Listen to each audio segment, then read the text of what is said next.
Alright, Diablo fans, buckle up, because Blizzard just had a historic week. The 30th anniversary stream didn't just drop a cinematic, it dropped a Warlock, coming to Diablo 4 and Diablo Immortal, and yes, even Diablo 2 Resurrected, alongside a massive quality of life update, plus a Steam release bundle shadow drop on top of it all. But here's the real news since then.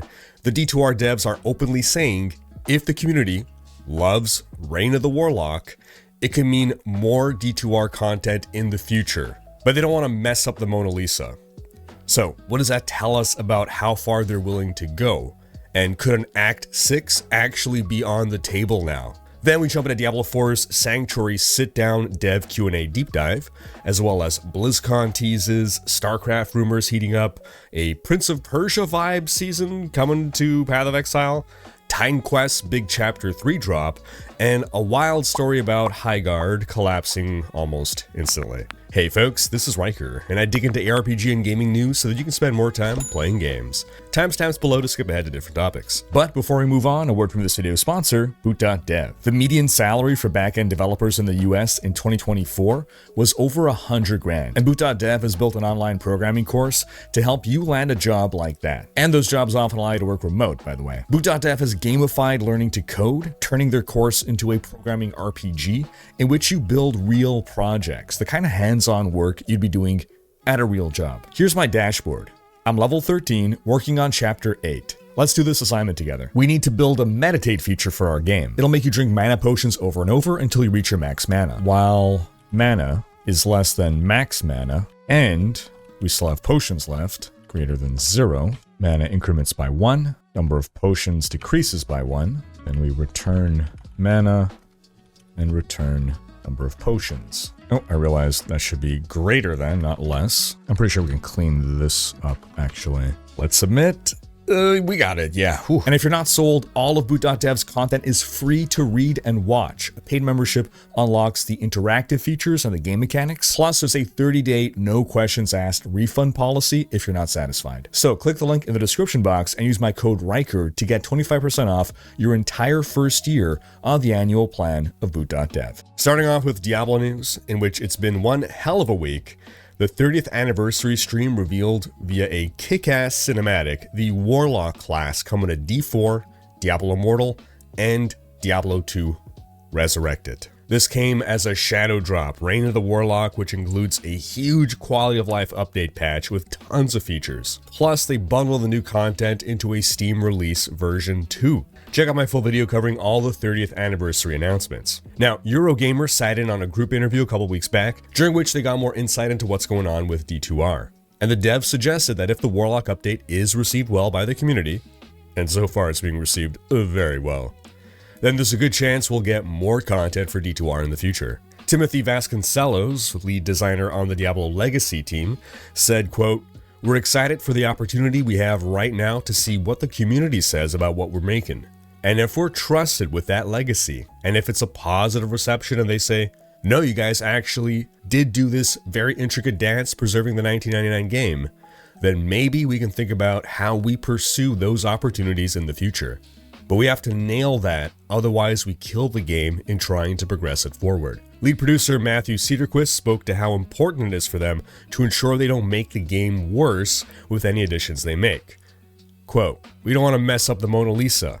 We're not going to give her some sunglasses and a new hairdo. Do we have to honor that legacy of what was created? Yes." He also stressed how important it is to ensure any changes being made are what the community actually wants. Quote, "Let's say if we wanted to change Barbarian for some reason, I wouldn't want to surprise people with that. That means working with the community hand in hand to listen to their feedback about the changes that we would make if we wanted to." Again, this Warlock update was done with the feedback of some of the top Diablo 2 streamers who are dialed into what the classic D2 fans want. And speaking of, Cedarquist also revealed that millions of people still play D2. It's rare to get any numbers out of Blizzard these days, ever since World of Warcraft's numbers started to drop after WoW's heyday. And following that, everyone will look at the downward trending numbers and say, oh look, the sky is falling, it's going to be the death of WoW, it's going to be the death of Blizzard. And that would negatively impact share prices. So Blizzard just stopped reporting those numbers, but they still actively track those numbers, they know those numbers, and it's nice to sometimes hear a dev clue us in.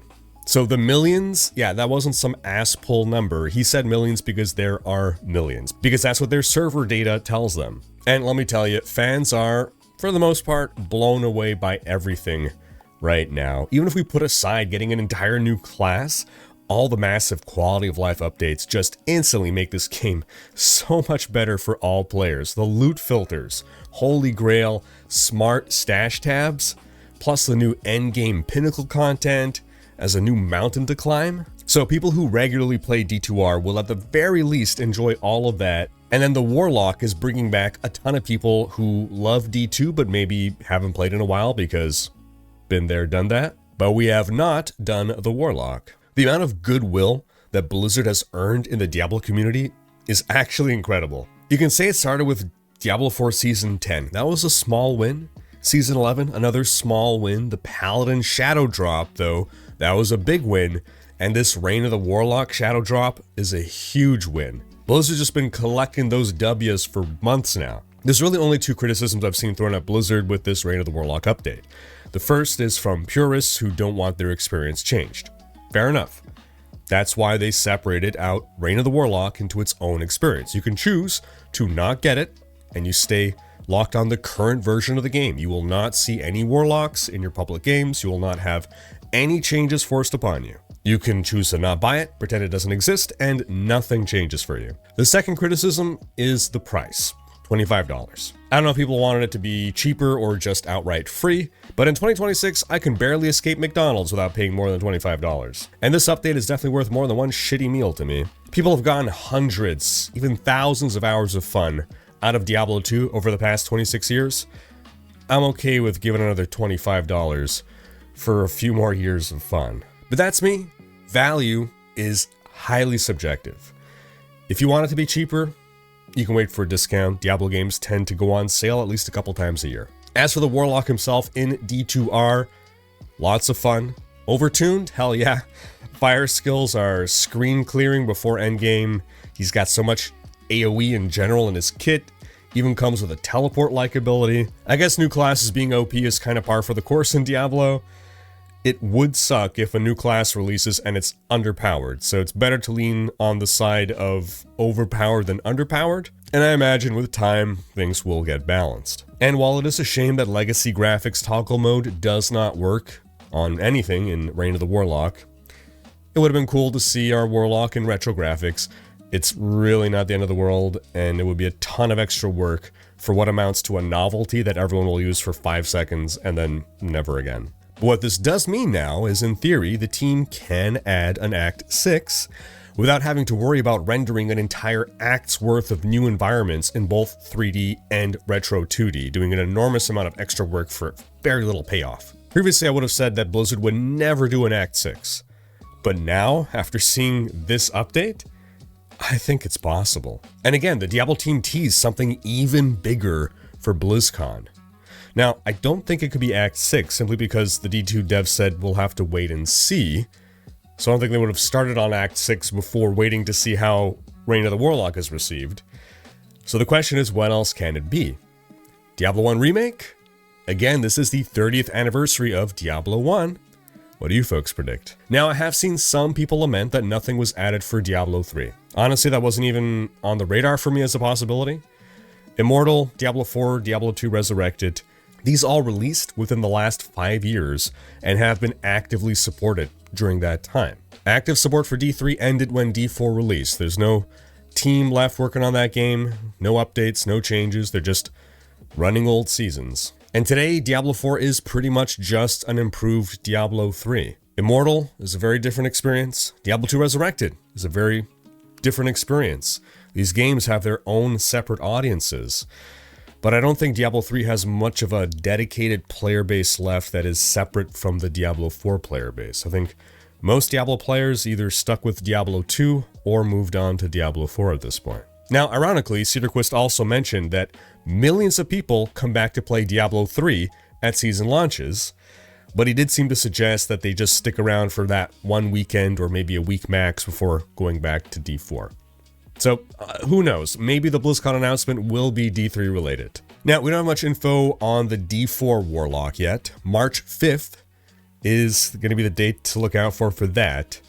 We do know it looks visually awesome, and IGN actually goofed big time. They failed to properly understand the embargo, apparently, because they temporarily released an article with about almost 10 minutes of gameplay footage. People who did manage to see it before it was taken down said that the Warlock looks great, and it actually got some Witch Doctor vibes from the gameplay footage, not from the look of the class, just from the feel of the gameplay. Now, from official footage, we can see that Lord of Hatred will be increasing the level cap to 70, and also we see items with item power at 900, so that seems to be the new max going into the expansion. Now, on the day after the 30th anniversary stream, there was a Sanctuary Sitdown on Discord in which the devs took a half hour to answer questions from the community, and we got some good questions. First, we learned that the upcoming March 5th stream will be a deep dive on all things Warlock, and it'll be a chunky stream, longer than normal, mostly focused on the Warlock, but with some other updates, like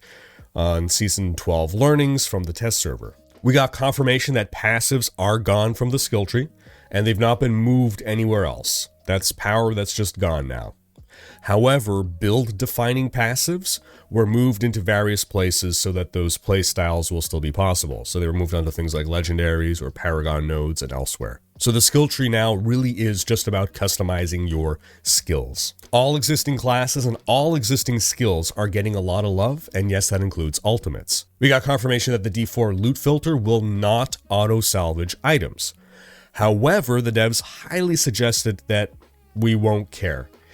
They spoke about how they are rethinking their philosophy to salvaging entirely now that loot filter is going to be in the game. Their goal is to now do away with the idea that we want to always care about salvaging all items. They suggested a gameplay flow where at low level, sure, we're going to pick up everything, salvage things we don't need, but once we're at pinnacle content, that there will no longer be a need to do that. So I'm not sure if he's suggesting that there will be materials needed for lower level crafting that we won't need at higher level, or if it just means that by the time we're at pinnacle content, we'll have salvaged so much that we'll never run out of crafting materials. But ultimately, the how isn't really important. What's important is that their goal is for us to be able to run with a strict loot filter at endgame without worrying about materials. And that gets a thumbs up from me. I was a strong proponent of the loot filter having an auto salvage feature, but I would much rather just not need to salvage things at all. So I look forward to seeing what their solution here is. Now, we learned as well a few more details about sets and charms. Remember, I explained those in full in my previous video. They highlighted that one problem with sets in D3 was that they got buffed so much because at the start, it was really hard to find all pieces of a set, and once you completed it, you were often left with something that was worse than the legendary items you had. So they buffed sets until they were strong enough to be worth equipping. Now in D4, by moving sets off of our standard itemization slots and onto the talisman via charms, now sets don't have to be better than what you're already wearing because they're not competing with anything. They're an extra layer of power. And they suggested that set bonuses will be on the order of what key passives used to do, since those are a casualty of the changes to the skill tree. They gave one example of a set bonus for Druid that'll let you have bear companions. Now there are 2 taps of slots in the talisman, 1 seal slot, and then 6 charm slots. The seal will determine how many charm slots are available, and they're also going to modify the set bonus in some way. And then depending on your build, sometimes you may want to go for a 5-piece set bonus, but sometimes you may want to go for 3 2-piece set bonuses. So it sounds like sets will be more about customization rather than just a huge power buff, and that sounds great. We learned that Self-Found will not be ready for Legacy of Hatred, though the team is actively working on the feature. They confirmed that Sanctification is not coming back with Lord of Hatred, but one of the new Herodric Cube recipes, Transfiguration, is said to serve a similar role.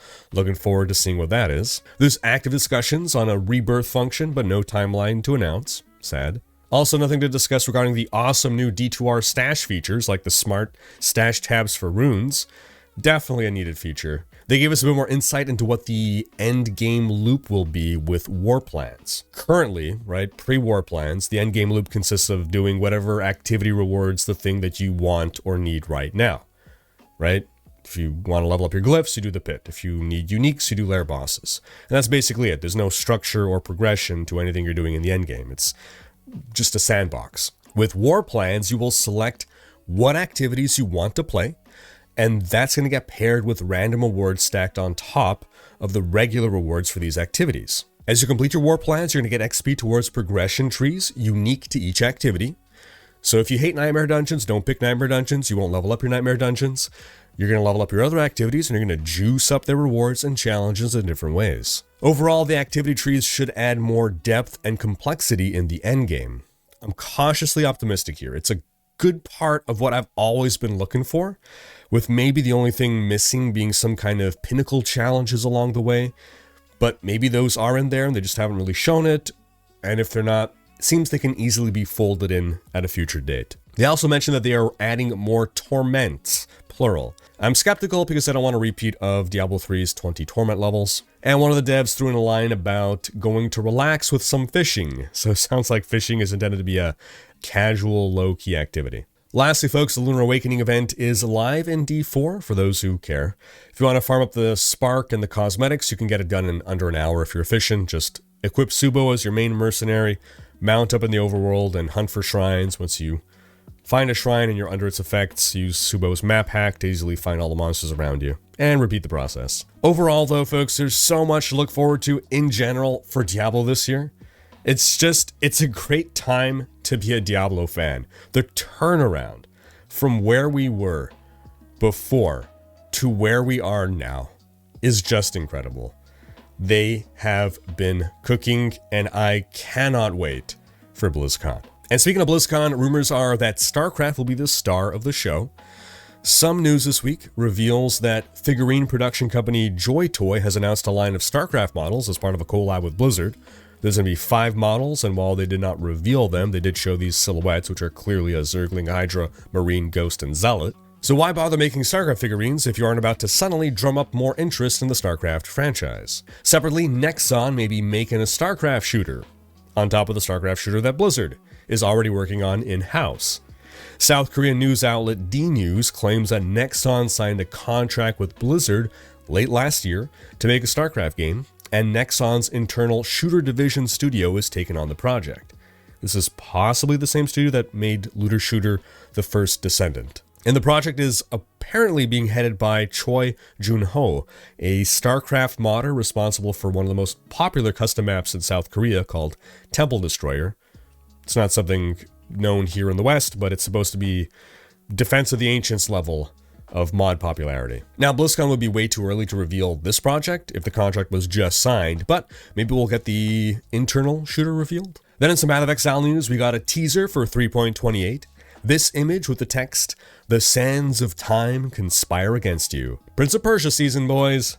Now, the funny thing is that people immediately began to doom over this, thinking the teaser meant that the PoE Trial of Secamus was coming to PoE 1. So much so that GGG went ahead and flat out said that's not happening. But they did confirm that the theme is around the Maraketh. The expansion will launch on March 6th with a full reveal on February 26th at 11 a.m. PST. And thanks to a post from Chinese social media in which Jonathan Rogers gave an interview for Lunar New Year, we know that in late April they'll be showing the new major expansion to PoE 2's endgame. That means we'll be getting the launch of the next PoE 2 update in either late April or more likely May. This is the big one that a lot of us have been waiting for. Then in Time Quest news, Chapter 3 released this week. It adds new enemies, new bosses, new armor and weapons, new charms, new epic items, new quests, new hidden events and secrets, new dungeons, new regions, and it raises the level cap from 45 to 50.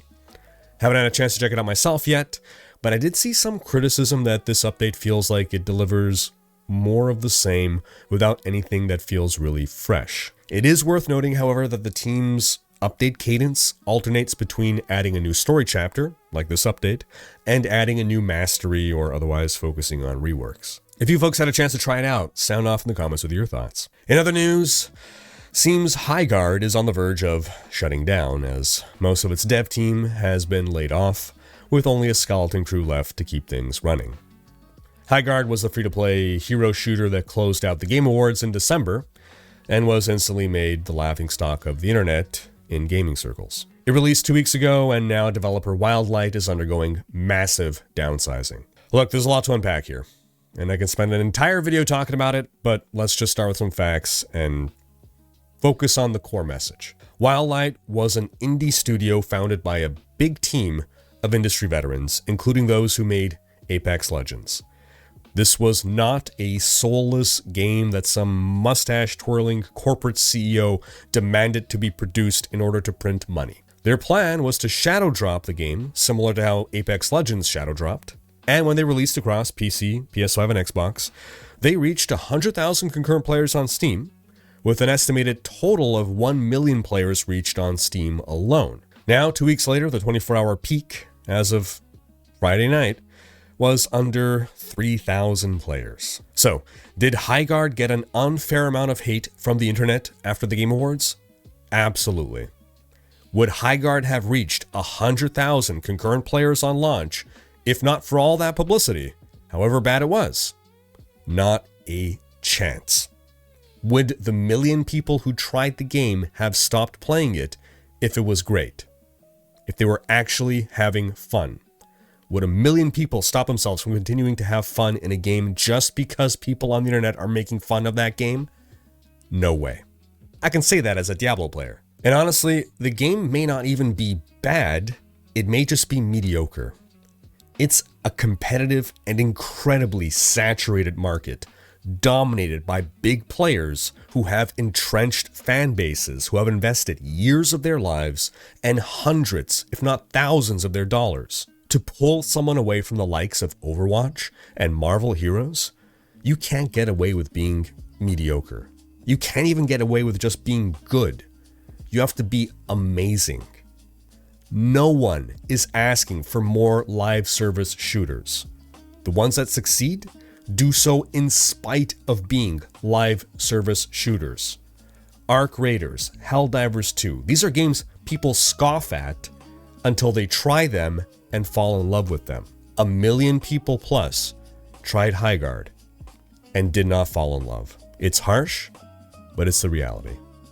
It doesn't mean the team was incompetent, it doesn't mean they did bad work, and it certainly does not mean they deserve the hate that they got. I do think maybe the marketing strategy was wrong. This is a game that could have benefited from early access, or at least trailers that properly explained the unique selling points of this game. I believe that them effectively shutting down just 2 weeks post-launch is indicative that they were not properly managing the business side of things. For the fate of the studio to be determined within 2 weeks for a free-to-play title that needs time to build up revenue and momentum, if they didn't get that boost from the Game Awards, who would even have been playing this? If no one would have even known this game, if it wasn't on people's radars, and they just shadow dropped it, did they really expect to hit massive success within 2 weeks? Again, these guys are an indie studio. It's not like EA shut them down because the game underperformed. Now, all that said, it's still not cool to celebrate their downfall. This isn't dunking on corporate greed. This isn't sticking it to a Bobby Kotick. This was an indie team making the game they wanted to make, that they were passionate about making. I'm not saying that means we have to coddle them or engage in toxic positivity. I'm just saying it's not necessary to be cruel. Now I'll end with a quick roundup of announces, which we got a ton of this week. We got a teaser that production has started on a new Dead or Alive title in celebration of the franchise's 30th anniversary. We got the trailer for Silent Hill Townfall, a new first-person entry into the franchise arriving this year. Konami's been cranking out the Silent Hill games, with multiple studios working on them. Seems we'll be getting a game every year. We saw the announced trailer of Kena Scars of Cosmora, a sequel to 2022's Kena Bridge of Spirits. The action-adventure game releases this year. We got the announced trailer for a John Wick game, no title or release date, but they showed both cinematics and gameplay, and they seem to be at least nailing the John Wick vibes. John Wick franchise director Chad Stahelski is involved, so that makes sense. You'll play as John Wick himself, who looks just like Keanu Reeves. They did not do some alternate version of Wick that they sometimes do with games based on movies, and it'll be an original script set in the John Wick timeline. My big question is, will Keanu be doing the voice? I'm guessing no, just because you would put that in your freaking trailer. We got the gameplay reveal for Control Resonant, which releases this year. It's looking really good, and links to all these trailers can be found in the video description, by the way. We got the announced trailer for Metal Gear Solid Master Collection Volume 2, which features MGS4 as well as Peace Walker. It releases this August, and that means you can finally complete a proper run-through of all the classic games on modern hardware now. I'm impressed that they were able to detangle MGS4 from the PS3, given that it was built specifically for the architecture of the PS3. We also got the announcement trailer for Castlevania Belmont's Curse, set 23 years after Dracula's Curse. And it's looking beautiful, coming 2026.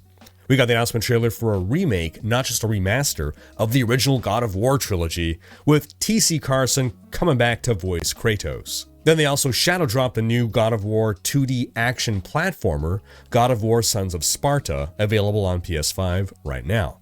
And it seems decent. As far as Metroidvanias go, Castlevania was a tough act to follow. Now folks, do check out last week's video in which we discussed the Diablo 4 leaks, because that's going to wrap up this video. Thanks for watching. Special thanks to my Patreon supporters for making these videos possible. If you enjoyed this video, give it a thumbs up, and subscribe to join Riker's Raiders for more gaming content.